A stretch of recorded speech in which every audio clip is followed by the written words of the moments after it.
La loi du 31 janvier 2009 sur la continuité des entreprises permet le transfert du patrimoine d'une entreprise dans le cadre d'une procédure de réorganisation judiciaire sous autorité de justice, avec la faculté pour le repreneur de choisir les membres du personnel qu'il reprendra, étant entendu cependant que ce choix doit s'effectuer pour des raisons techniques, économiques ou organisationnelles et sans discrimination interdite. Eh bien, il y avait un doute très sérieux sur cette question depuis un arrêt qui avait été prononcé par la Cour de justice de l'Union européenne le 22 juin 2017 dans une affaire Small Steps à propos d'une procédure comparable qui existe en droit hollandais et qu'on appelle la procédure PREPAC. La directive européenne numéro 2001/23 prévoit qu'en cas de cession d'entreprise, le cessionnaire doit reprendre la totalité du personnel. Et il ne permet de dérogation à cette obligation que lorsque la procédure de cession s'effectue dans le cadre d'une tentative de liquidation de l'ensemble du patrimoine de l'entreprise en difficulté. Ce qui n'était pas le cas dans le cadre de la procédure hollandaise, mais ce qu'il est fort peu aussi dans le cadre de notre procédure belge. Et dès lors, la Cour du travail d'Anvers avait posé une question préjudicielle à la Cour de justice le 14 août 2017 et la Cour de justice vient de répondre ce 16 mai 2019 dans le même sens. Ce type de procédure de réorganisation judiciaire qui a pour but d'assurer la continuité de l'entreprise ne peut pas déroger à l'obligation de reprise de l'ensemble du personnel. Alors non. Pourquoi? D'abord parce que on pourrait continuer le régime de la cession d'entreprise avec l'obligation de reprendre la totalité du personnel.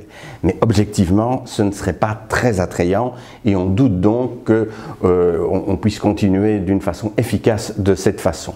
Mais il y a une deuxième considération, c'est que ni le droit européen ni le droit belge ne prévoient une sanction automatique de la violation d'une directive lorsque celle-ci, comme en l'occurrence, est dépourvue d'effet direct. Donc le juge belge ne peut pas tirer de cet arrêt de la Cour de justice de l'Union européenne le constat d'une illicéité de la loi belge et il doit normalement continuer à l'appliquer.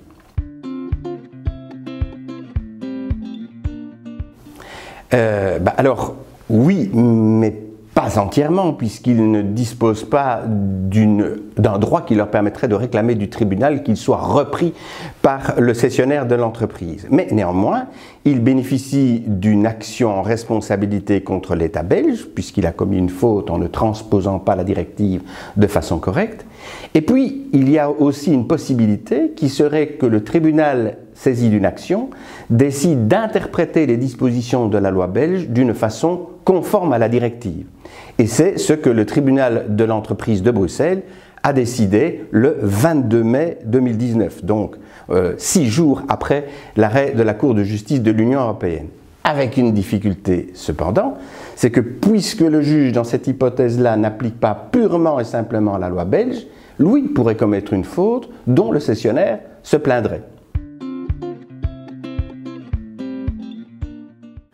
Eh bien, c'est ce qu'analysent Roman Haidogdu et Jonathan Wildemersch dans une note très complète qu'ils consacrent à ces deux décisions.